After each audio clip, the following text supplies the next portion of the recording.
As a functional medicine doctor with a primary focus in metabolic health, one of the tools that I often recommend to patients who are struggling with insulin resistance in a monitored and strategic way is intermittent fasting.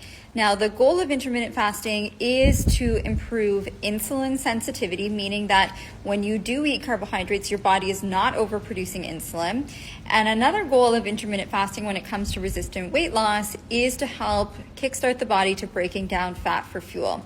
Now, our carbohydrates or our glucose or our sugar are stored as glycogen in the liver and the muscles, more so in the muscles than the liver, but it's important for both. The ultimate goal when we're looking at using therapeutic fasting is to reduce the glycogen levels as quickly as possible. And we really want to promote glycogen depletion from the liver and from the muscles so that you can start breaking down your fats into triglycerides so that you can utilize ketones to go to the brain as a fuel source.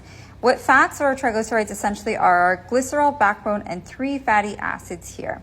So the fatty acids go into making the ketones, and this glycerol backbone actually can go back through the liver through a process of gluconeogenesis to produce sugar to fuel the brain. So we need this glycogen to come down so that you can start to break down your fat for fuel. Now, depleting the glycogen quickly is important to get the most out of your fasting routine. Now, how do you do this, or how do you encourage this? So there's a couple strategies I utilize. Number one, a lot of the patients of mine are on the metabolic reset program where we're doing a lower carbohydrate approach for 6 weeks. We're not eliminating things like fruits and we're doing a ton of vegetables, but that overall lower carbohydrate intake means that there's less glycogen to start, so you don't have to deplete it as quickly. So that's a strategy. So lower carbohydrate approach and doing a moderate fasting routine of maybe consuming all of your foods within an 8-hour window or 2 larger meals left often.